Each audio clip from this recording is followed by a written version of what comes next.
control my own mic. Oh, fuck. Wow. Incroyable. Quel plaisir d'être ici. What a pleasure. I'm in the Hammer. Finally. I'm in the Hammer. The best place in the world. I'm going to see, okay.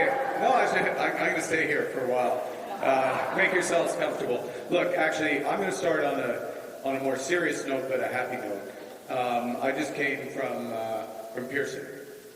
Just landed in Pearson. And, thank God for the crew, the first responders, the passengers, that yesterday's tragedy turned out as well as it could have. I know there's still 3 people in critical condition, but je veux saluer les premiers répondants, l'équipage, les passagers pour un bon résultat hier, ici.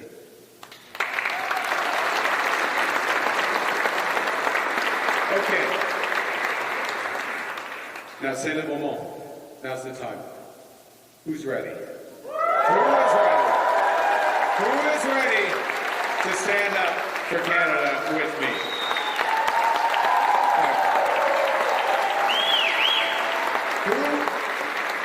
Who is ready to show some Hamilton steel to the Americans? They will figure it out. They will figure it out just how much they depend on this city, this region, this country. But it may take them a while. So, we're going to dig in. We're going to dig in, and we're going to take control. Now, I put up, it was literally a month ago yesterday, I put up my hand to run for the leadership of the Liberal Party. So I'd like to ask as well, who's ready to help the Liberal Party win the most important election in our lifetime? Okay. I'll ask again at the end, and we'll see if I can convince you to join.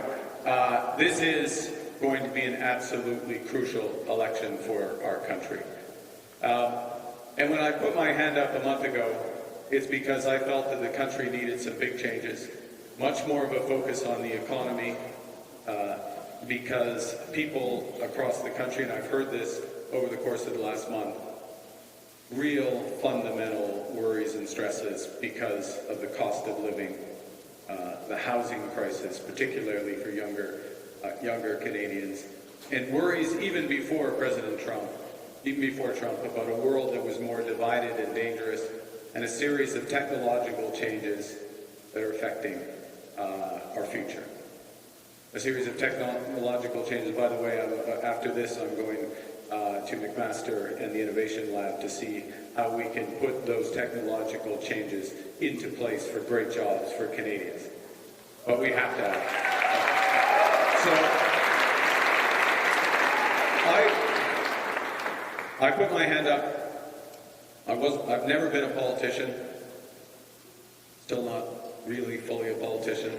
Still don't say too much, answer questions directly, but what I have been is I think a pragmatist, my experience over the years. And so when I see something that doesn't work, I change it. And we had that experience in this country with the consumer carbon tax, which had become fundamentally divisive in our country. And we needed to change it. You can't have a policy like that many people disagree with, few people can fully understand, and we needed to change it. But I didn't want to just axe the tax. That's the simple thing. You get a t-shirt, you axe the tax, you walk away as if nothing else matters. But if you just axe the tax, then you take a lot of money out of people's pockets at a time, and times are really tough. Around here, it's almost $800 a year for a family of 4, average family. That's a lot of money. If you just axe the tax, you don't help our steel companies and our auto companies become more competitive in a world where we need new trading partners. So what we proposed is to, yes, axe the tax for individuals, For small businesses, for farms, for medium-sized businesses, it's going to be gone. I'm elected leader. And it'll be gone by April 1st, just to be clear. But we said, at the same time, we're going to make sure that our businesses can become more competitive. And at the same time, we're going to make sure every Canadian, if they want to make investments in insulating their homes or driving a more fuel-efficient car, reducing emissions, reducing costs otherwise, we're going to get the large polluters to pay you for it, not the taxpayers, the large polluters. That's the smart way to do it, because it actually makes it cheaper for the large polluters and better for all of you. And we're going to do one more thing. We know that that in and of itself is not enough to make everybody whole, so we're going to deliver a middle-class tax cut for all Canadians. Because people need it. Now, so that's a bit of my background, but I'm going to add a bit more to my background because, to be honest, I put my hand up and I thought that things would be difficult with the Americans. Didn't think they'd be quite as difficult, quite as quickly with the Americans. I don't know that any of us really did. And in many respects, by accident or design, my career has prepared me for exactly this moment. Right? And it starts with the values that you own. It starts with the values in Hamilton, same values I grew up in Edmonton on the prairies with, which is hard work, family, community, tolerance, ambition. All of the things that makes this country great. Start with your values. I ended up, as I say, accident or design, managing through some crises and helping to build economies. And I took a few lessons from that experience. One of them is exactly never forget where you came from, never forget your values. The second is that in a crisis, and unfortunately we are in a crisis, not of our making, but we're in a crisis. In a crisis, plan beats no plan. You have to have a plan. It helps people rally around a single focus. It gives energy and focus and discipline. We have a plan. We're going to put it in place, and it will work.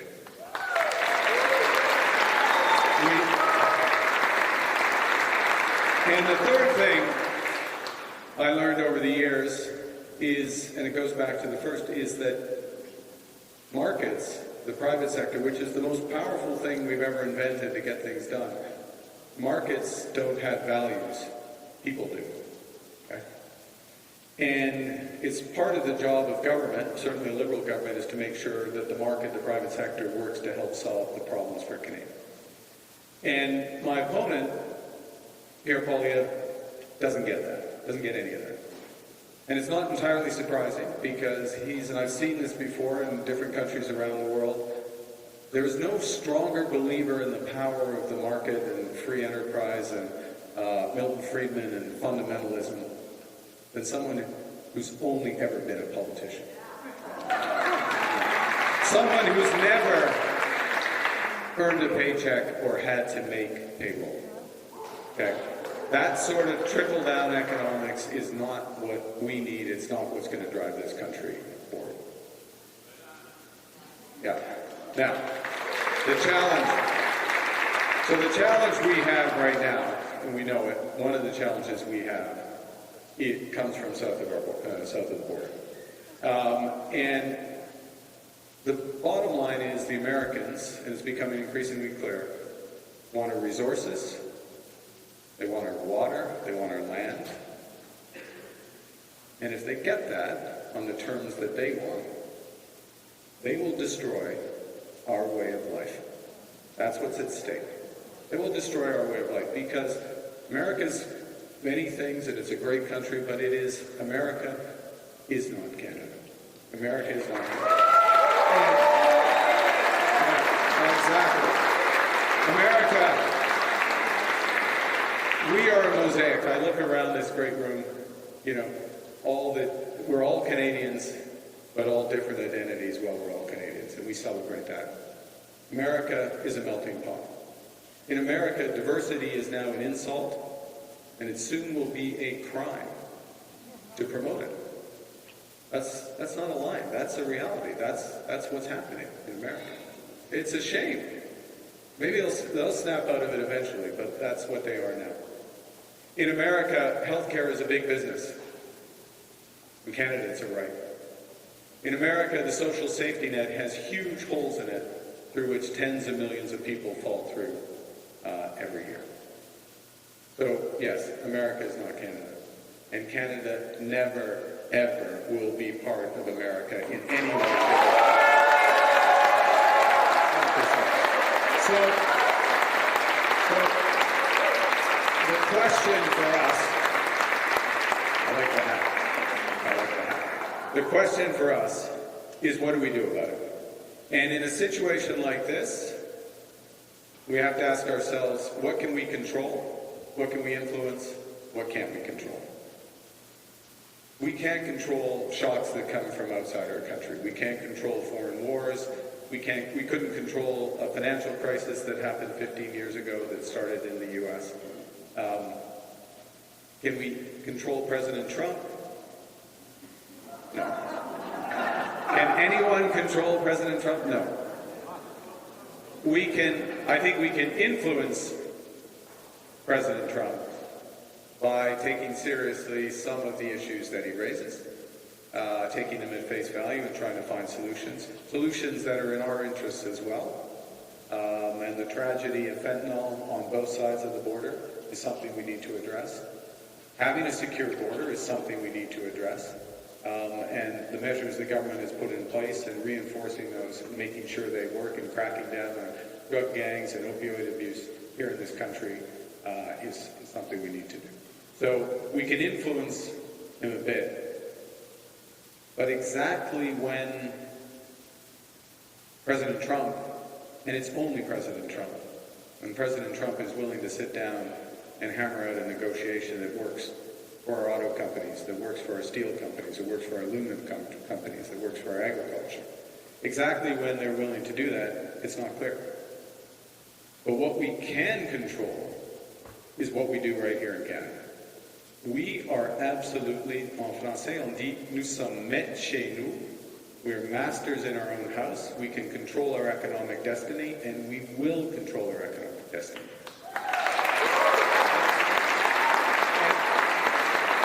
And by doing that, we will put pressure on them. We're doing it because it's right for us, but in a negotiation, that's how you put pressure on the other side. You focus on what you can control. You start building right here at home. We have what they want. They're going to have to ask nicely for it. So, I wanted to say a couple of quick things, and then I'll finish and we'll have a chance to meet, just in terms of what does that mean, be masters at home. What are we going to do? Well, the first thing we need to do is to get on top of government and government spending. We need a government that works for you, a government that gets things done. We need a government that spends less, but invests more. And I'm going to outline exactly, thank you. This is a crucial point because unless we start there, we won't be able to do all the other things we need to do. And we're going to reveal this in the next couple of days, exactly how I propose to do that. So government spends less and invests more. And by invest more, what I mean is that it catalyzes large-scale investment in the private sector to build homes, to build new energy infrastructure, to build clean energy infrastructure, to build new trade routes for our finished goods, to build a better Canada. And that's what we're going to do. Now,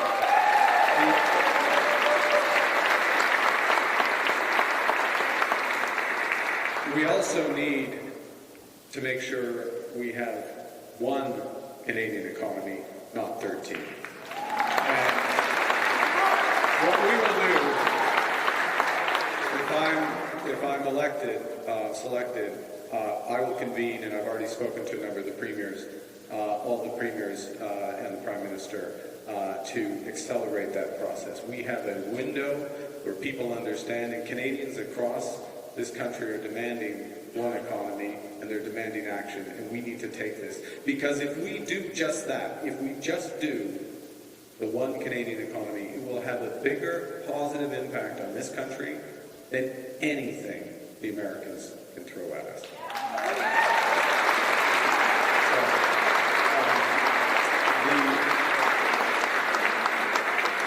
Two other things we need to do. We need to find some new friends. We need to find... It's okay. We were friends with our neighbors, now they're just our neighbors. We'll find new friends. We're good people.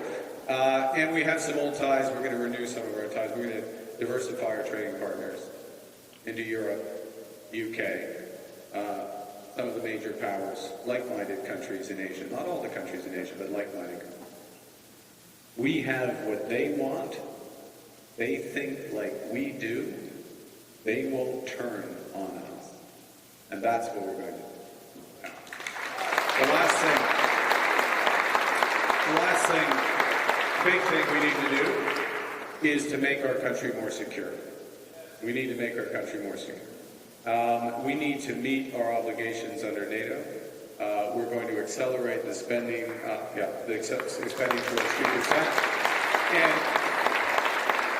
one of the things that I'm determined to do is we could get there very quickly if we sent a bunch of checks to the United States. Exactly. Yeah, don't do that. We're not sending a bunch of checks to the United States. Right now we spend 80 cents for every dollar for military hardware goes to the US of A. Wow. Yeah. Doesn't make a lot of sense, does it? So we're going to ramp up what we spend right here in Canada. We're going to defend our offense.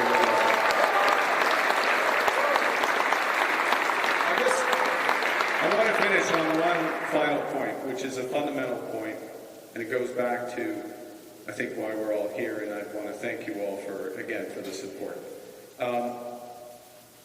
I'm focused, and my main usefulness, just to be clear, lots of flaws, my main usefulness is to build this economy, manage this crisis.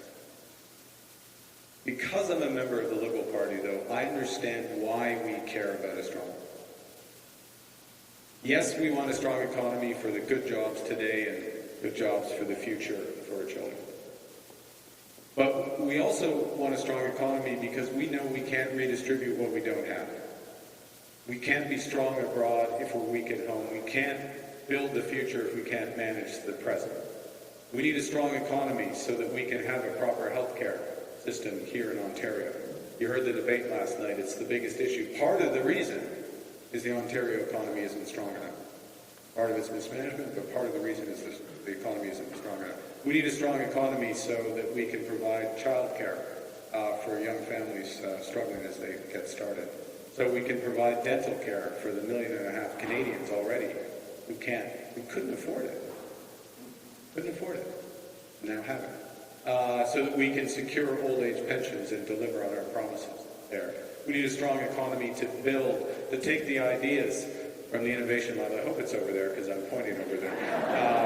It's all around us, but for the Innovation Lab, to take those ideas and help put them to work to build the economy of the future here in Canada, an economy that doesn't rely on the winds in the Oval Office. That's why we need a strong economy. And the only way we can build a strong economy is together. So I thank you for your support. I thank you for the time. I look forward to meeting everyone.